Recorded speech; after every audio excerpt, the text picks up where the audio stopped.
So I'm going back to console gaming, and I'm sure probably some of you might say, is he crazy? What would make him go back to console gaming? Well, it is a console. And so I thought, why not go back and actually use this device and run my games? I've had the Steam Deck for a while, but the Steam Deck has been missing one key feature. And after looking at a few things, I was on the Gaming Circle podcast, and Everborn, shout out to him, was kind enough to show me some of the features within this particular device. And I gotta say that everything put together convinced me already that this is a device that I need in terms of carrying my library where it is that I want. That's not a laptop and such, that also has enough power to go ahead and get the work done. Now, the Xbox Ally X is coming out. I know I could have leveraged that device, but I also got an idea from one of you in the comment section. You said, hey, VG, are you okay going ahead to do a everything you need to know video on this, Xbox Ally X when it comes out? It'll probably help some of us who don't necessarily know a lot about the hardware piece. And I said, sure. So I pitched it to the budget committee, and I said, hey, budget committee, what did you think about having to have, experience with the device itself? So when the Xbox One comes out, there can be a differentiator if I choose to buy it, or I can look at what is offered there and know the exact difference. Budget committee and I talked this through. Budget committee approved, and here we are. Xbox Ally X. No, I said Xbox. No. The Rogue Ally X. So here it is. I pretty much, was already kind of aware of what to expect, but I've never got a Windows-based handheld console before. I have the Steam Deck, so that one was Power Up. It was SteamOS, Valve, and all of the above. And so it was very interesting to be able to go ahead and, leverage this particular device at the end of the day. Now, a few really interesting things is I set this device up in a way to kind of, first of all, do something that is renegade and out of the ordinary. What did I do? I set it up in a way where you don't go online to see how the device is going to work. So what I did quickly was I connected my Steam Deck's docking station so I could connect a mouse and a keyboard to this thing. And I did the Windows thing of bypassing the requirement to log on via internet connection. This is something that we've been seeing a lot of, comments so far that Microsoft wants to take this, capability away from its other Windows operating systems. Now, if they do that, what we can do is just go back and just reinstall Windows of, a different version that we like or whatnot. But because this is something that depends on the Armory Crate, for now, you kind of, will benefit from an older, operating system, or an operating system that's not been, in quote, tainted, so you can go offline. Why would I want to go offline? If you notice, I select my language here. You kind of have to zoom in. Hold on, let me pause and show you, because when you first try to log in, it will ask you for an internet connection, and it's not going anywhere. But when you use the, the bypass, whatever, it will then allow for you to be able to select the option, which is I don't have an internet connection. If you notice, that option is on the left. I'll zoom in again here for y'all so that you guys can see it. It's right here on the bottom left corner where it says I don't have an internet connection. And that's exactly where the whole thing is going to, pretty much allow for you to log into your Windows device without an internet connection. Let me go ahead and, get this screen back to, I guess there's probably a button on OBS where you can just do it one time. So I log into Windows, and then I do my setup and all of the above. Fast forward. And then as I log in, Windows desktop boots up, and I do all the agreements and stuff. And then the Armory Crate software, then that fires up. Now, the Armory Crate software is the one that kind of made me go, I am very interested in this, because when I installed native Windows on my Steam Deck, the one thing that I could not, get was that cohesive, storefront functionality and support.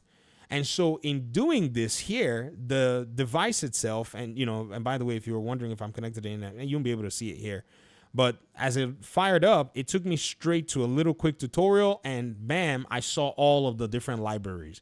Ladies and gentlemen, this is what I've been wanting in a handheld device, because I sit on multiple libraries. I'm talking a good amount of libraries when it comes down to it, okay? So here we are. I'm looking at this, and it literally has, all of the libraries in here as I just logged in, and I said to myself, this is it. This is probably what Xbox wants to do, but in a much more streamlined way. But I'm not connected to the internet, and so you're probably wondering, well, why? Well, I wanted to see if that question can be answered about those people who say, well, my DRM-free games and all that stuff, and I decided, you know what? Let me use this opportunity to show you something that I think is pretty cool. Now, some of y'all know Good Old Games, right? You know how Good Old Games rolls. You know how, we do things in terms of that platform. That platform sells you DRM-free keys for, I said installers, sorry, DRM-free installers for your games. So you can back up your games in the DRM installers, and you don't need to be online to basically install that game. So what I did was I went ahead and I, basically activated my GOG library and my Good Old Games, and I wanted to install a specific game that I have my installer backed up on. So this is where this came in a little bit more interesting at the end of the day. So I connected my external hard drive. It's the blue item sitting over there. I think I pick it up here very fast.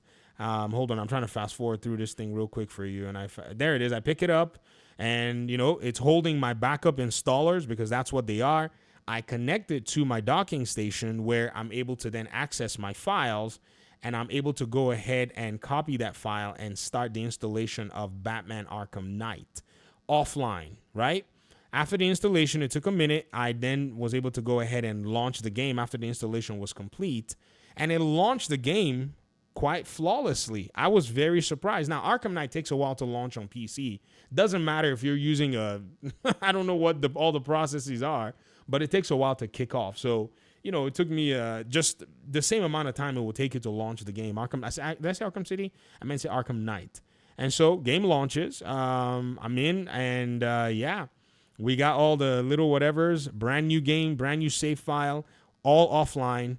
And I'm able to do my settings and all of the above. I change the FPS because it comes default 30 FPS. I change it to 60 FPS because I want to see if this device can play 60 FPS.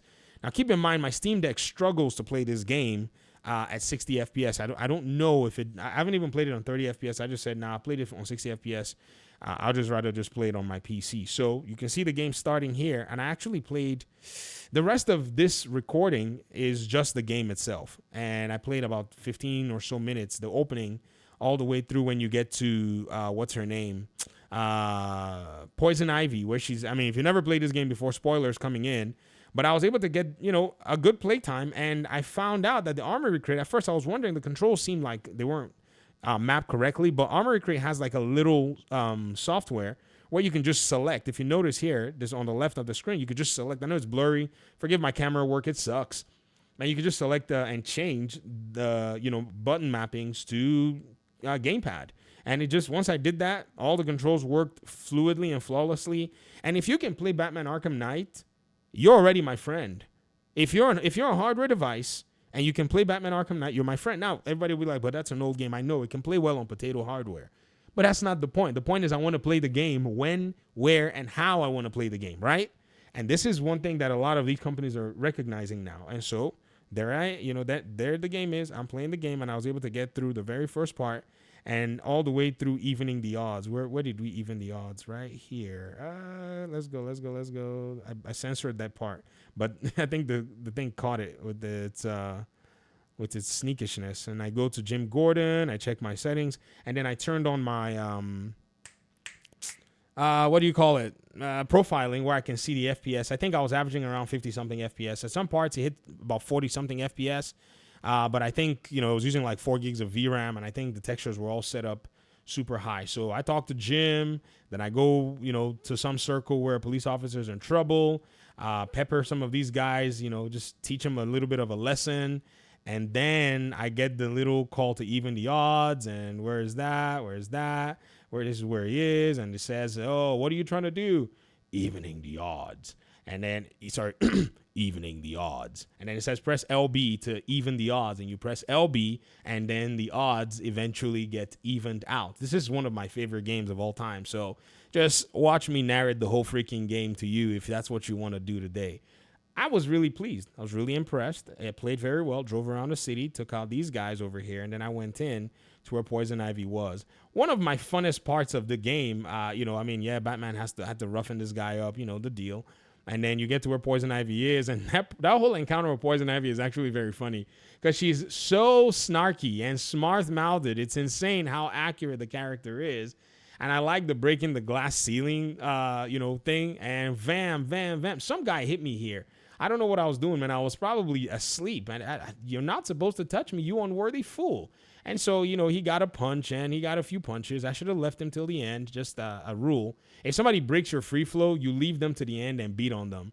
That's kind of the unwritten rule on the Arkham games. So, the Rogue Ally X, if it is slightly below the Xbox Ally X from a hardware perspective, I think I'm already seeing some good things. But again, I don't know how that device is going to work per se. So I want to go ahead and test out its younger brother or its predecessor so I can get what I think is a very interesting piece of the puzzle.